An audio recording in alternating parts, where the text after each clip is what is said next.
juzi, inaitwa Sio Sawa. Inapatikana YouTube kwenye channel yangu ya Meki Music. Hivyo nilikuwa naomba Watanzania mkaende kunisupport, mkalike na kusubscribe channel yangu na kunisupport kama kijana wenu.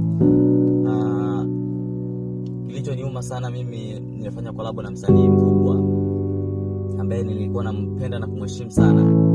Nilipata nafasi ya kufanya naye collab, lakini naona imefikia sehemu kaamua tu kunikataa kabisa, kwamba ina mambo mengi, usubiri siku Mungu akipenda itatoka. Sasa hiyo kauli imeanza kuongelewa muda mrefu sana, na nyimbo ipo studio na yeye ndo mmiliki.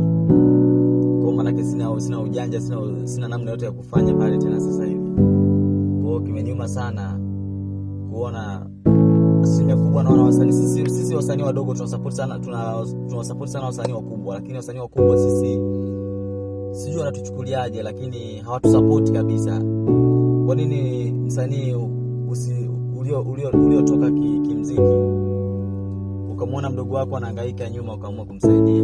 Lakini tunapambana, tunatoa nyimbo nzuri ambazo watu ukisikiliza wakati mwingine naweza nikasema ni nyimbo wasanii wadogo. Msichokijua Tanzania, wasanii wadogo sasa hivi wanatoa nyimbo nzuri kushinda hata wasanii ambao mnawajua ni maarufu. Nyimbo ni nzuri, lakini sasa mwapi sikio ya kusikiliza wanachokiimba? Wakishaona tu msanii gani kaimba chali moja hivi, tushapotezea.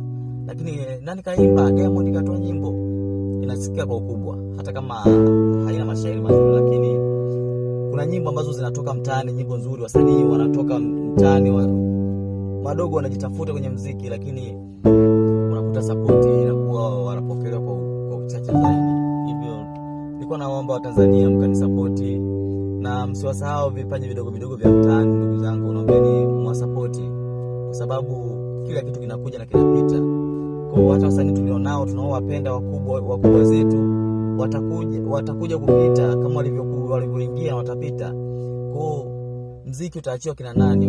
Watakuja kuachiwa kina sisi, na sisi tutaachiwa wengine. Kwa nilikuwa naombeni, tunawapenda wasanii waliopo kwenye game, na tunaomba na sisi jamani mtukaribishe na mtusupport. Wasanii tunaombeni mtusupport jamani, tusupportini kipaji kisife. Tanzania ni nchi ambayo ni amani sana na yenye upendo sana, lakini hebu naomba msitubague.